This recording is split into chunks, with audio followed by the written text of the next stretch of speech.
Hey, now our next guest is one of the finest bluish singers in the world. Here she is now singing Maybe from her album, which is #6 on Billboard's LP chart. Ladies and gentlemen, from her album, I Got Them Old Cosmic Blues Again, Mama. Hey, Janis Joplin! Janis Joplin urodziła się w roku 1943 w Port Arthur w Teksasie w Stanach. Jej matka Dorothy była archiwistką, ojciec Seth był inżynierem, także wychowywała się w typowej amerykańskiej mieszczańskiej rodzinie. Po jakimś czasie na świat przyszła jej siostra, później brat, z którymi miała bardzo dobry kontakt. Natomiast jeżeli chodzi o samą Janis, ona od samego początku, od urodzenia przejawiała swój bardzo nietuzinkowy i przewrotny charakter. Uwielbiała bawić się z chłopakami, chodzić po drzewach, także pomimo tego, że matka starała ją ubrać w sukienki i socjalizować tak jak każdą przeciętną dziewczynkę, Janis absolutnie nie dawała się i zdecydowanie bliżej jej było, jeżeli chodzi o charakter, sposób bycia do ojca, który również był outsiderem, jednak bardziej introwertycznym. Janis bardzo dużo potrzebowała uwagi, zwracała na siebie uwagę, robiła wszystko, żeby właśnie i rodzice, ale i otoczenie byli pochłonięci ją i jej osobowością, także uwielbiała być w centrum. Jeżeli chodzi o artystyczne zdolności, to też je właściwie od samego początku przejawiała, głównie w malarstwie. Uwielbiała malować, ale też uwielbiała literaturę. Bardzo dużo czytała książek, świetnie się uczyła, była bardzo dobrą uczennicą. Lubiła chodzić do szkoły, także początki jej dzieciństwa myślę, że były bardzo takie typowe, bardzo dobre. Też długo była właśnie oczkiem w głowie swoich rodziców, którzy przez chyba 6 lat mieli tylko ją. Natomiast problemy zaczęły się pojawiać, kiedy Janis zaczęła dorastać, ponieważ jej taki buntowniczy charakter zaczął dominować. Też kiedy urodził się jej brat i ojciec więcej czasu spędzał właśnie z synem, ona poczuła się przez niego odrzucona, przez co bardzo cierpiała. I jak wielokrotnie wspominała, ojciec po prostu odwrócił się od niej, kiedy miała 14 lat i być może on nie umiał z nią rozmawiać, z dorastającą dziewczyną, nie wiem. W każdym razie Janis bardzo silnie to przeżyła. Jak i również przeżyła bardzo mocno przemoc, której doświadczyła w szkole. Ponieważ, tak jak powiedziałam, kiedy zaczęła dorastać, coraz bardziej się buntowała, bardzo dużo czasu spędzała z chłopakami, z którymi jeździła za miasto, też broniła czarnych, kumplowała się z czarnymi, co w tamtym okresie było nie do pomyślenia dla białej społeczności. Była przeciwko segregacji rasowej, uważała, że czarne dzieciaki powinny chodzić z białymi razem do szkoły na przykład. W związku z czym spotykała się z ogromnym niezrozumieniem, ale i z niechęcią, potem z wrogością i wręcz nienawiścią. W związku z tym, że inaczej się ubierała, chodziła ubrana jak bitniczka, miała bardzo głośny charakter, tak jak powiedziałam, kolegowała się z chłopakami, chociaż nie na tle takim romantycznym, ponieważ ona zawsze zgrywała taką twardzielkę i raczej nie brano jej pod uwagę jako, nie wiem, typową dziewczynę na randki, tylko jako kumpelę albo wręcz kumpla, to i tak jakby całą sobą wzbudzała taką niechęć w szkole, ale i w całej społeczności tego miasteczka konserwatywnego, że nazywano ją dziwką, chłopaki plotkowali, że się z nią przespali, co nie było prawdą, ponieważ ona, tak jak powiedziałam, raczej nie była brana pod uwagę jako dziewczyna, z którą ktoś chce się umówić, tylko jako kumpela. Także bardzo szybko, w wieku nastu lat, poszła swoją drogą, bardzo źle żyło jej się w tej społeczności, w której się wychowała, o czym potem wielokrotnie też mówiła i w wywiadach, i swoim przyjaciołom. I z roku na rok właściwie z takiej dobrej uczennicy, promiennej, kochanej, radosnej dziewczyny stała się wagarowiczką, sięgającą ciągle po alkohol. I oczywiście nie była to kwestia jakichś jej wybryków, po prostu ona sobie nie radziła z tym, jak bardzo jest nietolerowana. I to z takich powodów, powiedziałabym, absurdalnych, takich jak ubiór, czy to, że stawała w obronie czarnych. Też w książce, którą czytałam, przygotowując się do tego odcinka, jest mowa o tym, że ona miała przyjaciół, miała grupki, z którymi się kumplowała, na przykład właśnie kolegów, z którymi jeździła za miasto, piła czy chodziła do klubów zakazanych. Natomiast miała też przyjaciółki, które wcale nie były dla niej jakieś super uprzejme. Janice bardzo silnie starała się o to, by ją zaakceptowano, w związku z czym tolerowała i akceptowała bardzo niefajne żarty ze strony właśnie przyjaciół. Też są takie fragmenty, które jej przyjaciółka pisała w albumie takim kończącym dany rok szkolny.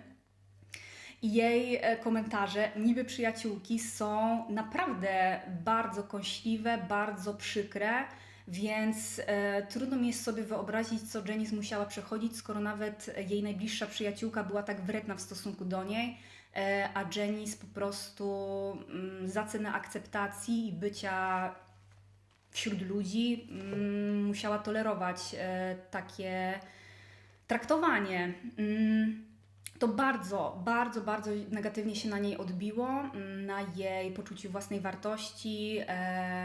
Miała też bardzo duże kompleksy, ponieważ no, w tamtych czasach kanon był, myślę, dość podobny jak w dzisiejszych czasach, także ona ze swoją sylwetką była nazywana grubaską i wyśmiewano się z jej nadwagi, chociaż tak naprawdę no, nie była osobą jakoś specjalnie odstającą. Miała też bardzo duży trądzik, którego bardzo się wstydziła, więc no zdecydowanie nie pasowała do takiego typowego kanonu nastolatki, dziewczyny, za którą uganiają się chłopcy, i w związku z tym też była bardzo samotna, ponieważ ona potrzebowała ludzi, też potrzebowała zainteresowania chłopaków, którego nie dostawała, bo oni traktowali ją właśnie jak kumpele. Ponadto ona jakby weszła w taki mechanizm obronny i im bardziej była atakowana, im bardziej przemocowo ją traktowano, tym ona coraz bardziej atakowała innych, robiła się coraz bardziej wulgarna, bardzo dużo przeklinała i niestety stała się kimś w rodzaju kozła ofiarnego, takiej czarnej owcy, która nawet przez nauczycieli, dyrekcję szkoły, do której chodziła, była traktowana gorzej, ponieważ jeżeli ktoś ją zaczepiał, wyzywał od, nie wiem, dziwek czy tam prostytutek, czarnuchów, a ona na to reagowała agresywnie, to ona była zawieszana w prawach ucznia, a nie ci przemocowcy, którzy ją atakowali. Także myślę, że miała bardzo trudny okres dorastania. Nie miała też takiego wsparcia w rodzicach, którzy raczej woleli, żeby ona po prostu pasowała do rówieśników i się socjalizowała. Nawet ojciec, który w dużym stopniu ją rozumiał i tak uważał, że powinna się dostosować do otoczenia, a nie z nim walczyć i nie za wszelką cenę eksponować swoją inność. Natomiast Janice, z racji tego, jaki miała charakter, raczej szła w drugą stronę, czyli postanowiła zachowywać się dokładnie tak, jak o niej mówiono, czyli być osobą, jaką w niej widziało otoczenie, i robić swoje. Tak jak powiedziałam, pomimo takiej przyklejonej łatki, łatwej, z którą przyspało się większość chłopaków miasteczka Port Arthur, Janice bardzo długo nie miała żadnych kontaktów seksualnych z chłopakami. Też szybko odkryła, że jest biseksualna i że interesuje się również seksualnie kobietami i właściwie do końca swojego życia miewała kontakty i z chłopakami, i z dziewczynami, co też było takim aktem odwagi. Myślę, że bardzo też jakby wpisujący się w jej buntowniczy charakter, ponieważ w tamtym czasie homoseksualizm był uważany za sodomę w Stanach i po prostu można było być za to ukaranym. Prawo zabraniało takich stosunków. Także To, że Janice w ogóle się nie kryła, już później będąc na studiach ze swoją orientacją, też budziło niemałą sensację, ale mnóstwo osób podziwiało w niej tę wolność, ponieważ no, bardzo rzadko zdarzało się, żeby kobieta była aż tak wolna, wyzwolona w tych sprawach, co też jest ciekawe właśnie w kontekście początków jej dojrzewania. Myślę, że ona też w ten sposób, mając kontakty z bardzo wieloma osobami, naprawdę z wieloma, próbowała zapewnić sobie jakieś poczucie spełnienia, poczucie akceptacji.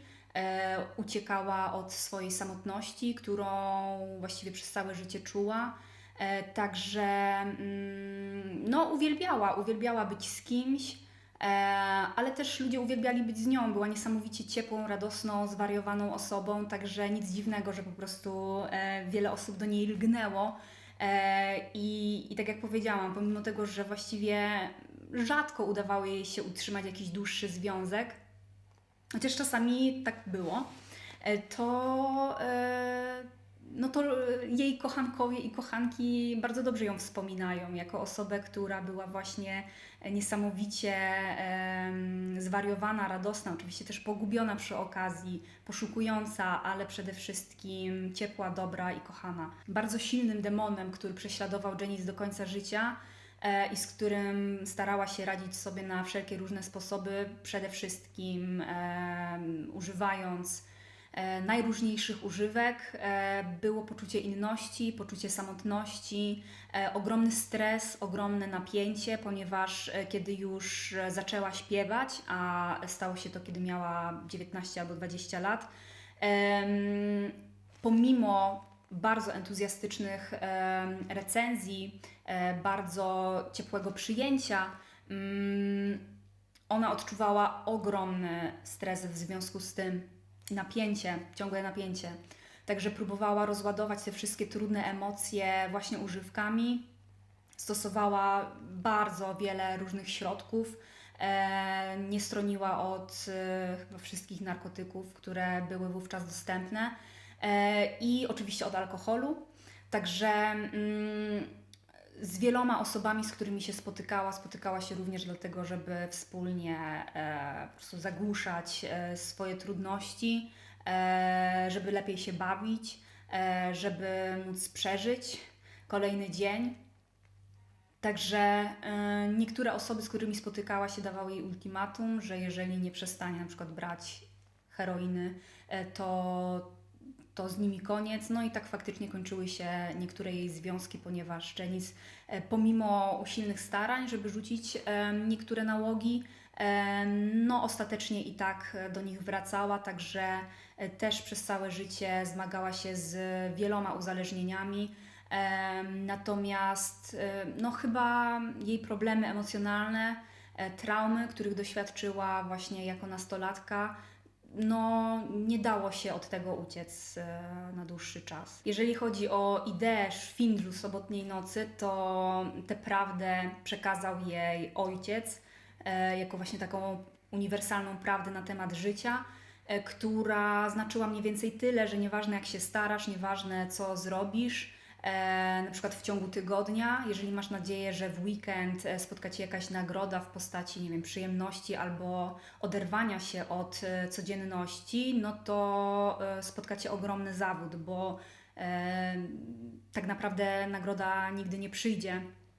W związku z czym trzeba po prostu zaakceptować ten fakt, że życie jest jakie jest bardzo trudne, no i trzeba sobie po prostu z nim jakoś radzić. Natomiast kosmiczny dół przychodził właśnie w momencie, kiedy nie znajdujesz żadnego ratunku.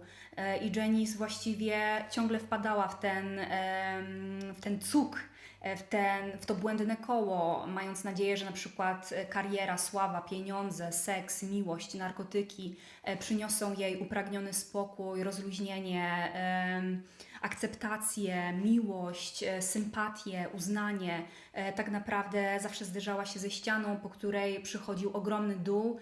Także jakby pomimo tego, że w wielu wywiadach można zobaczyć ją czy na zdjęciach jako właśnie niesamowicie radosną, promienną kobietę, artystkę, wyzwoloną, szczęśliwą, tak naprawdę te stany, które były wywoływane albo właśnie nie wiem, naćpaniem, albo jakąś nową relacją, albo rozwijającą się karierą, one przeplatały się z bardzo długimi dołami, stanami depresyjnymi, które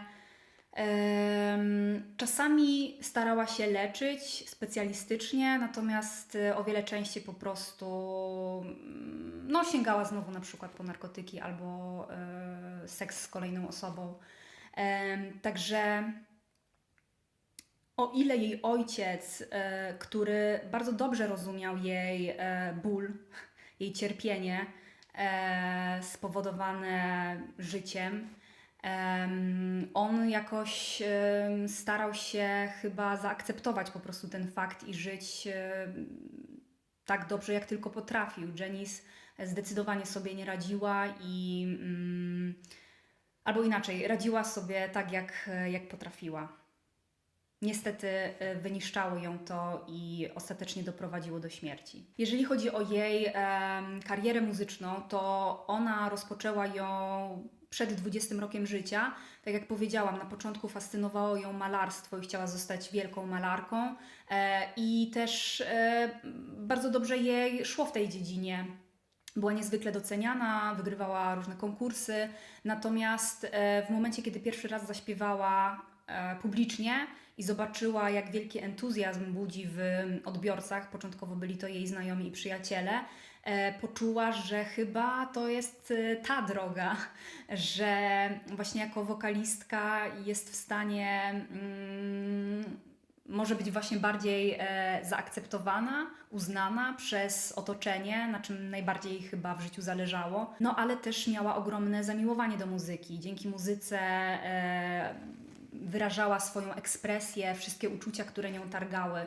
Zresztą słychać to w każdej jej piosence, jak bardzo uczciwie podchodziła do muzyki, jak bardzo była ambitna, jeżeli chodzi o szkolenie techniki, ponieważ właściwie do końca swojej kariery uważała, że powinna jeszcze więcej się uczyć, jeszcze więcej pracować nad swoim głosem i techniką. Podziwiała inne artystki, między innymi Bessie Smith, Ninę Simone, Aretę Franklin, czy też Big Mamę. Janice najbardziej inspirowała się i zresztą sama tworzyła blues, jazz, soul, początkowo folk. Jej twórczość zalicza się również do psychodelicznego rocka czy blues rocka, także bardzo szeroki wachlarz, natomiast inspirację czerpała właśnie w muzyce afroamerykańskiej. I też takich artystów najbardziej podziwiała. Zresztą ona też bardzo szybko spotykała się z ogromnym uznaniem czarnych, którzy mówili, że ona śpiewa właśnie jak czarna wokalistka, że jej głos w ten sposób brzmi. Co pozwalało też łamać stereotypy dotyczące koloru skóry.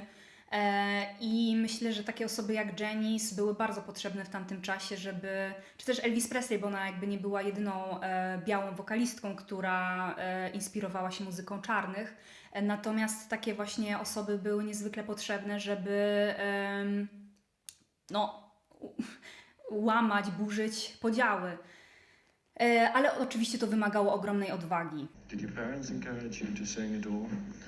Oh, no. They wanted me to be a school teacher, like all parents. But I just started singing when I was about 17. I listened to a lot of music first, and one day I started singing, and I could sing. It was it was a surprise, to say the least. When did you first get to hear the blues? Oh, I was about 14, I guess. Do you remember the first record you bought, the first blues record? Well, I remember it was a Leadbelly record. You heard of Leadbelly? Yeah, sure. Yeah, I used to listen to a lot of Leadbelly. I don't remember exactly which one it was, though. It was one of his. And then you moved up to San Francisco. in 60, about 63 or something like that. I couldn't stand Texas anymore, and I went to California because it's a lot freer and you can, you know, do what you want to do. Nobody bugs you. Do you ever go back to Port Arthur? I went back once. It's a bummer. You know, I ain't going back again. No, it's no good. When did you join Big Brother and the holding company? 66, June, summer of 66. Jeżeli chodzi o pierwszy zespół, z którym Janice zaczęła grać i występować, to był zespół Big Brother and the Holding Company. Był to zespół męski, natomiast bardzo szybko okazało się, że Janice przejmuje stery, że to ona staje się gwiazdą i że właściwie istnieje ona na scenie i w jej tle zespół. Co początkowo chyba nikomu nie przeszkadzało, ponieważ dzięki właśnie jej charyzmie, jej ogromnemu talentowi, niezwykłej ekspresji, temu jak prowadziła publiczność, jaki miała kontakt właśnie z publiką, zespół zaczął odnosić większe sukcesy. Nagrali wspólnie 2 płyty, ich piosenki były niezwykle popularne i szybko stawały się hitami. Okay, kids, here they are, the hottest group in the country. Big Brother and the Holding Company with Janis Joplin.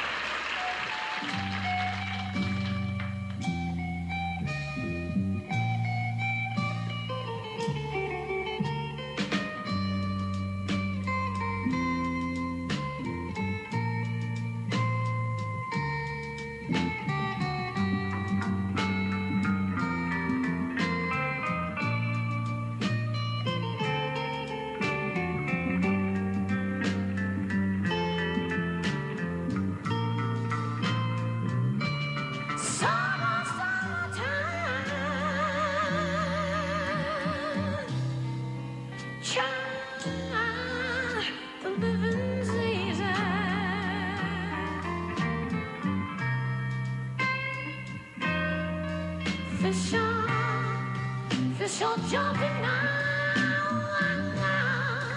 Hey, the cotton on, cotton's high. Not so high. Oh, your time is rich.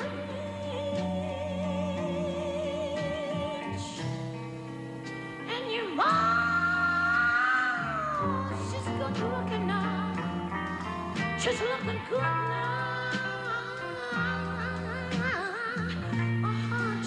Baby, baby, baby, baby, baby. No, no, no, no, no, no, no, don't you cry. Don't you cry.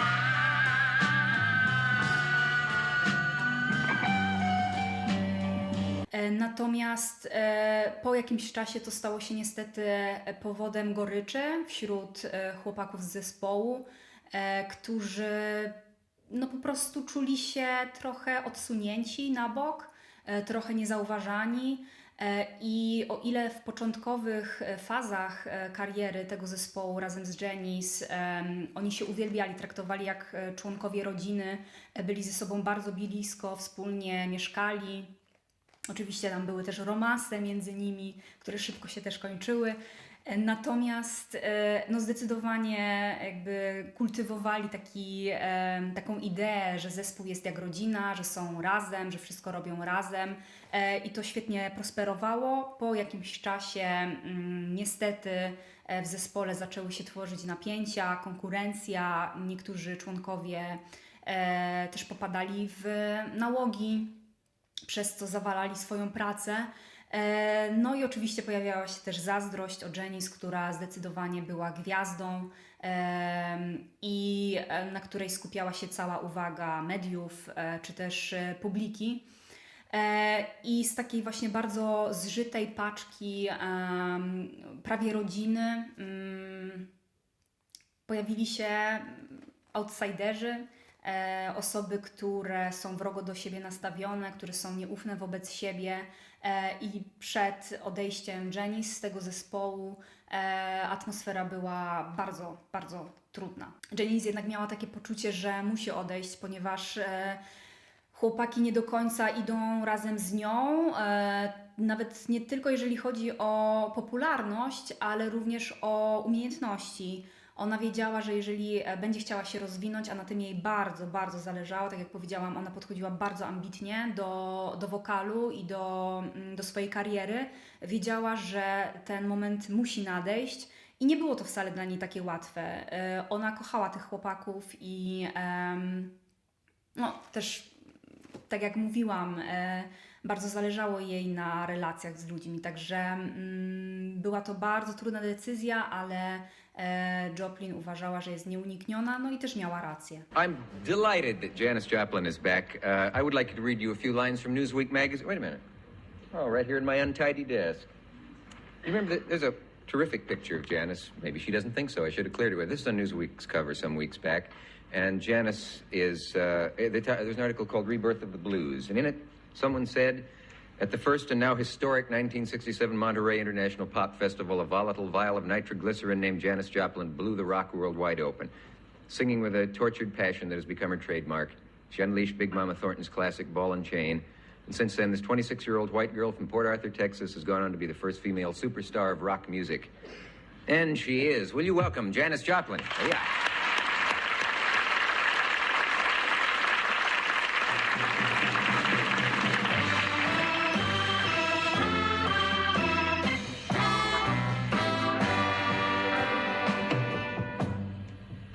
There's a light, certain kind of light, honey, but it never ever, no, it never shone on me, no, no. Oh, baby, I want my whole life to be live with you, babe. So what I want, I was to be living, loving you. There's a way. Whoa, everybody say you can do anything. You can do every little thing, and I think I can, yeah. But what good, honey, what good can it ever bring? 'Cause I ain't gonna you with my love, honey, and I can't find you with my love, and I'm looking around for you now. But you don't know what it's like. No, you don't, no. You don't know, honey, you don't know what it's like. Wanna love anybody? Oh, baby, I wanna talk about it to you sometime. The way I love you, babe. And I've been loving you, babe.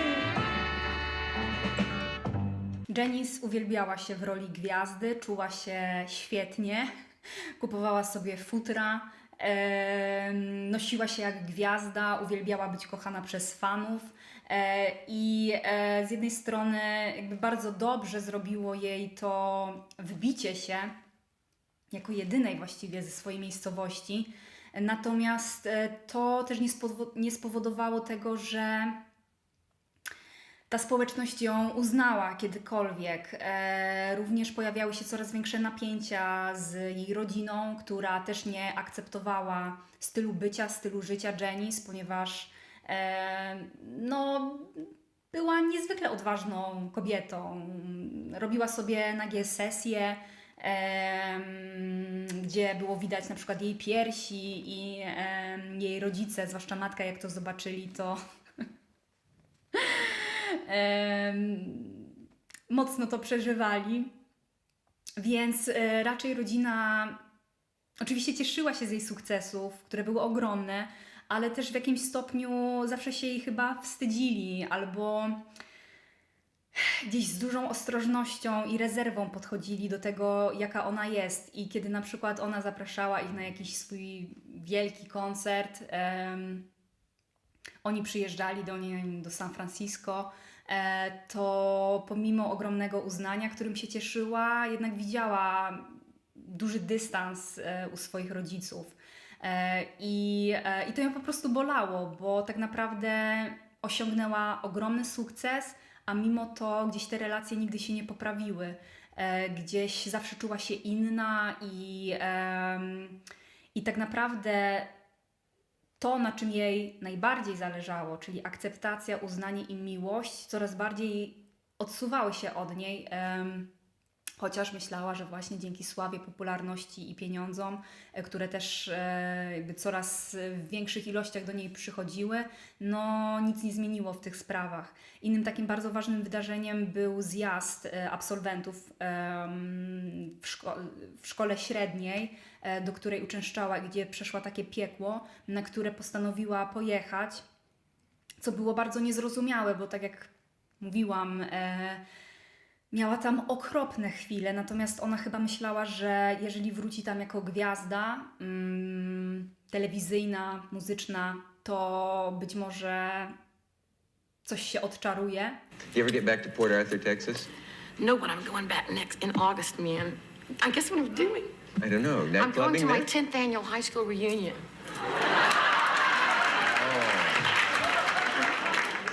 Oh, I want to take movies and bring them back here Hey, and would show you us, like to will go, man?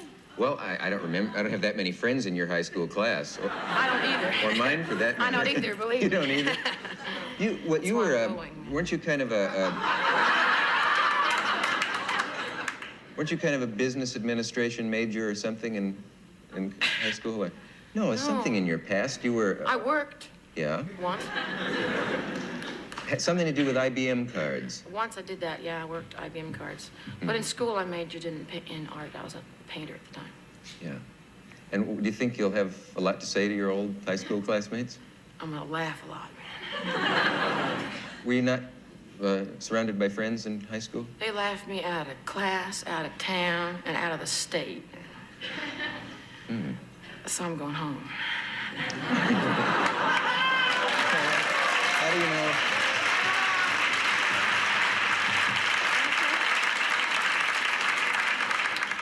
How do you know they won't move the reunion now that you're gonna ask? That's true. I wasn't gonna tell them. Yeah. Stało się wręcz odwrotnie, ludzie nie wiedzieli, jak z nią rozmawiać. Ona też czuła się bardzo niepewnie. Właściwie z takiej pewnej siebie dziewczyny zrobiła się znowu szarą, wystraszoną myszką i no jakby zupełnie to nic nie odczarowało, nic nie zmieniło w jej przeszłości i w tym, jak widzieli ją inni ludzie. I też ta konkretnie sytuacja spowodowała jeszcze większy rozpad między nią a rodzicami, ponieważ rodzice bardzo chłodno ją wówczas przyjęli. I no chyba Janice zrozumiała wówczas, że nie ma powrotu do przeszłości, nie da się tego jakby uleczyć, uzdrowić właściwie niczym. No nie jest w stanie, musiałaby po prostu być kimś innym, a tak naprawdę to, kim była, było jej największym skarbem i największą wartością, bo to, że dla społeczności Port Arthur, gdzie się urodziła i wychowywała, była outsiderką, kimś innym, kimś, kogo należy wykluczyć, tak, dzięki tej inności zdobyła ogromną sławę i no i to jej wrażliwość, ta jej odwaga, ta jej ekspresyjność sprawiała, że była tak wybitną wokalistką, która właściwie do teraz cieszy się ogromną popularnością i no jest niesamowicie inspirująca. Inspiruje i wokalistów, ale i innych twórców. Także no, wydaje mi się, że to jest taka sytuacja, w której albo trzeba się odwrócić od siebie, żeby zyskać akceptację tych, u których chce się zyskać akceptację, albo wybiera się swoją drogę i siebie i ona to zrobiła. Niestety, znaczy uważam, że zrobiła słusznie, natomiast niestety nie radziła sobie z tymi traumami, z tymi emocjami, które szły za poczuciem wyobcowania. Po odejściu zespołu Big Brother utworzyła zespół złożony właściwie z przypadkowych muzyków, nazwała go The Cosmic Blues Band.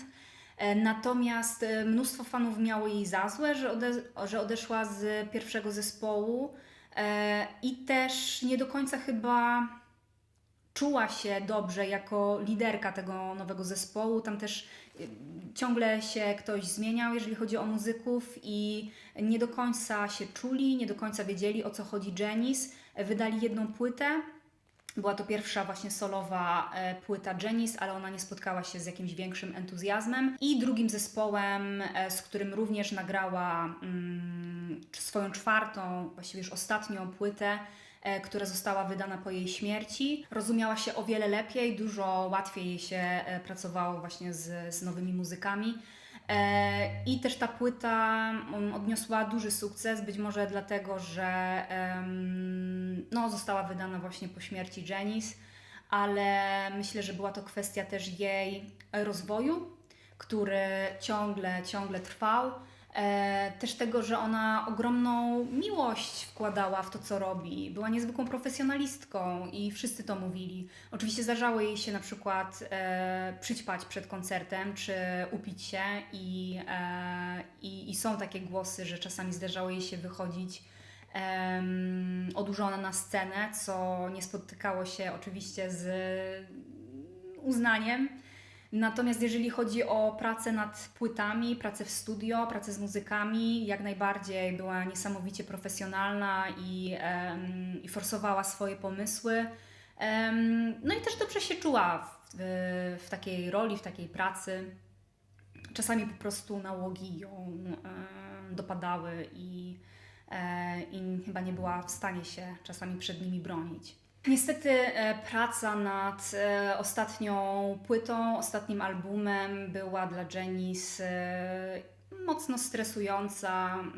Bardzo silnie też odczuwała samotność. Była wtedy związana z takim młodszym chłopakiem, który ewidentnie był z nią dla pieniędzy, któremu właśnie wysyłała pieniądze i w związku z tym on się z nią spotykał.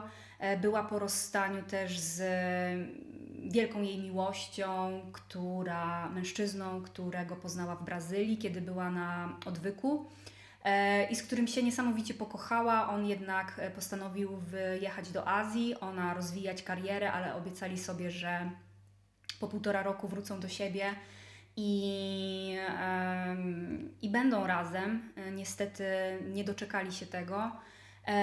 Janis była również po nieudanym narzeczeństwie. Spotkała mężczyznę na swojej drodze, który właśnie obiecywał jej ślub. Faktycznie się z nią zaręczył, ale okazał się oszustem, który ją bardzo długo zwodził, więc miała też zranione serce.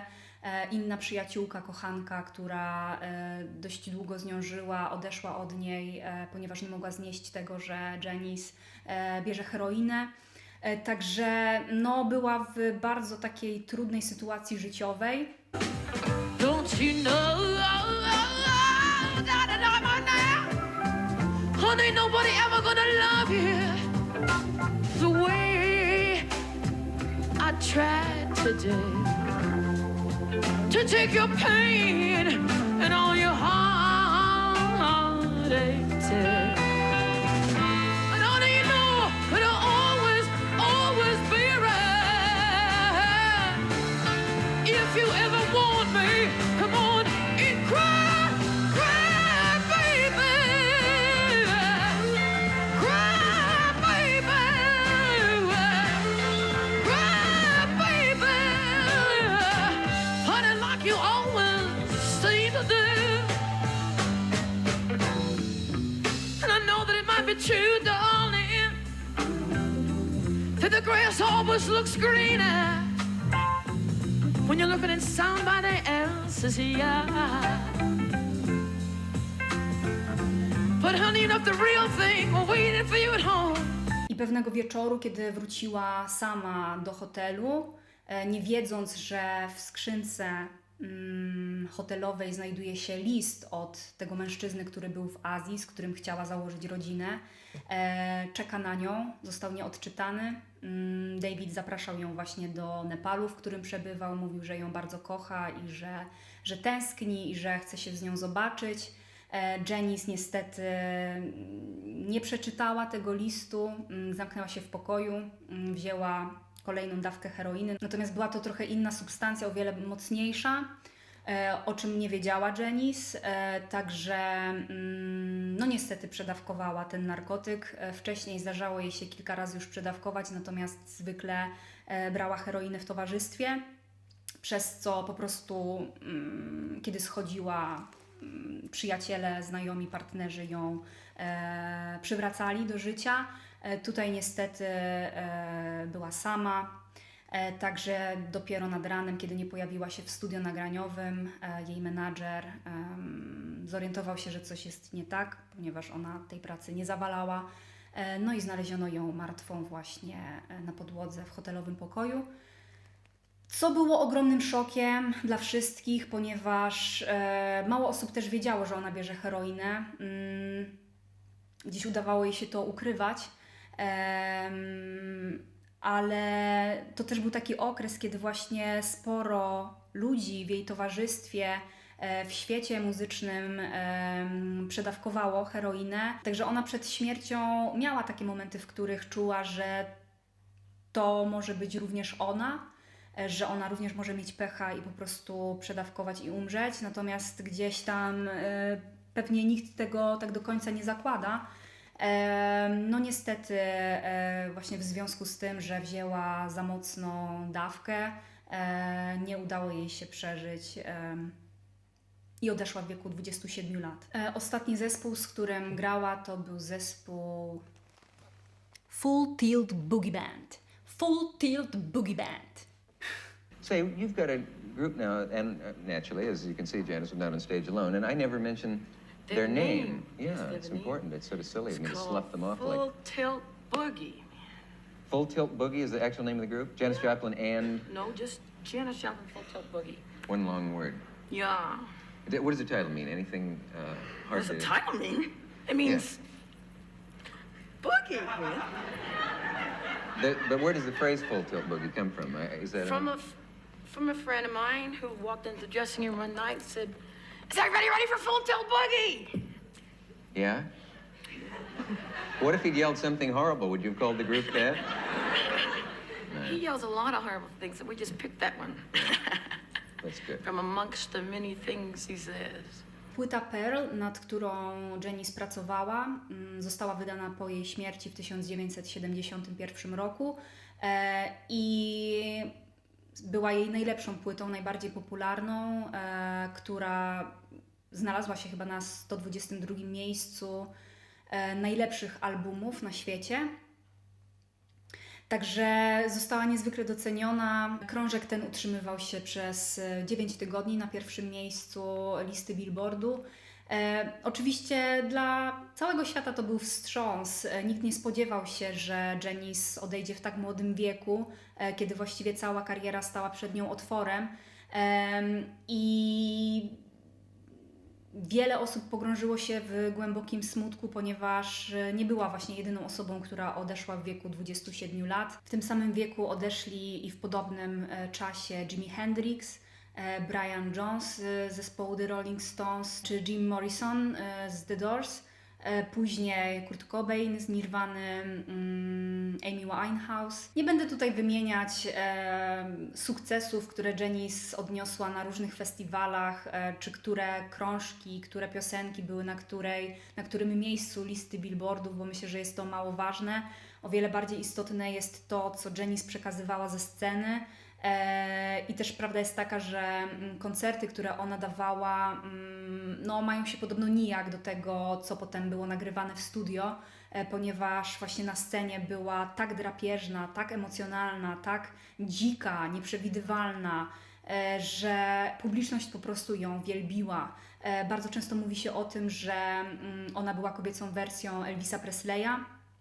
Być może chodzi tutaj o inspirację właśnie muzyką afroamerykańską, ale myślę, że jest to po prostu niesamowita charyzma, niesamowita umiejętność pociągania za sobą publiczności. No, była w stanie właściwie każdego podnieść z tyłka i rozruszać.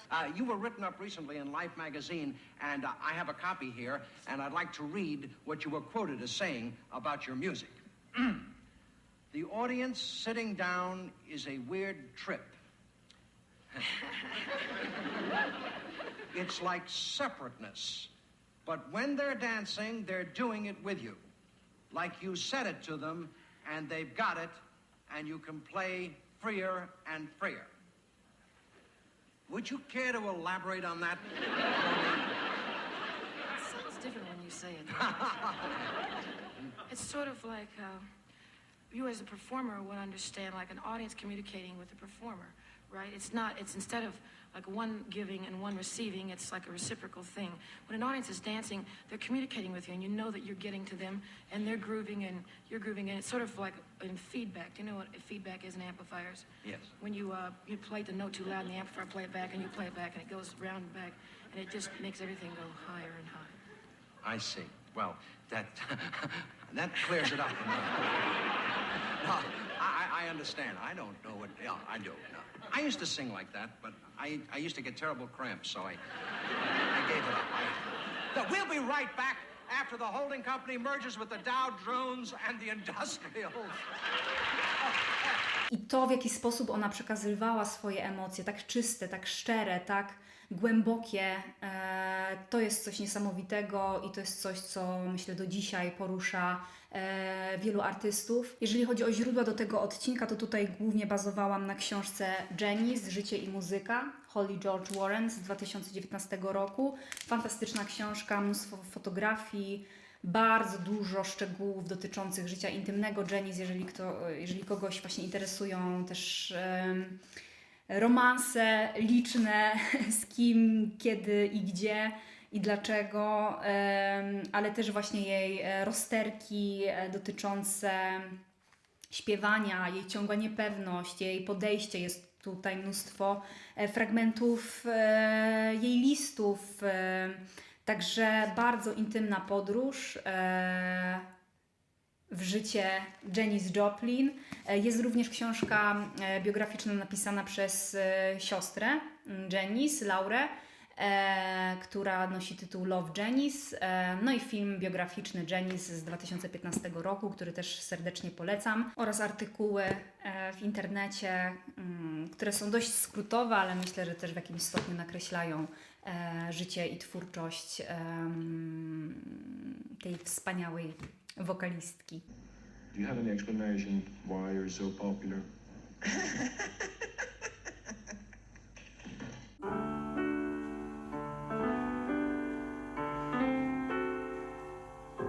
A woman left lonely will soon grow tired of waiting. She'll do crazy things, yeah, on lonely occasions.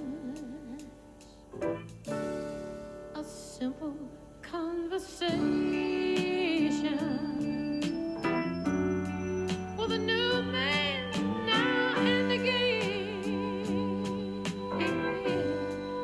makes a touchy situation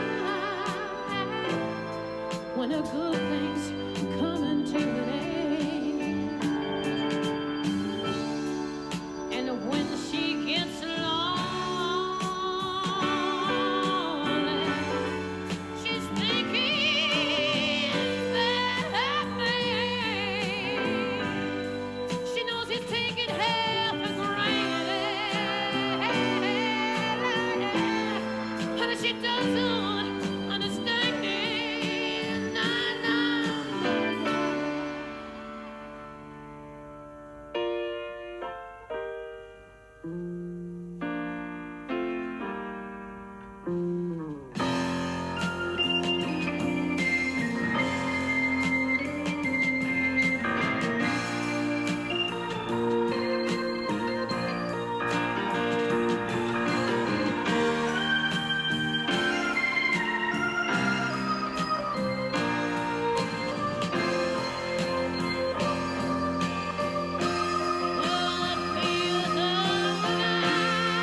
That's it.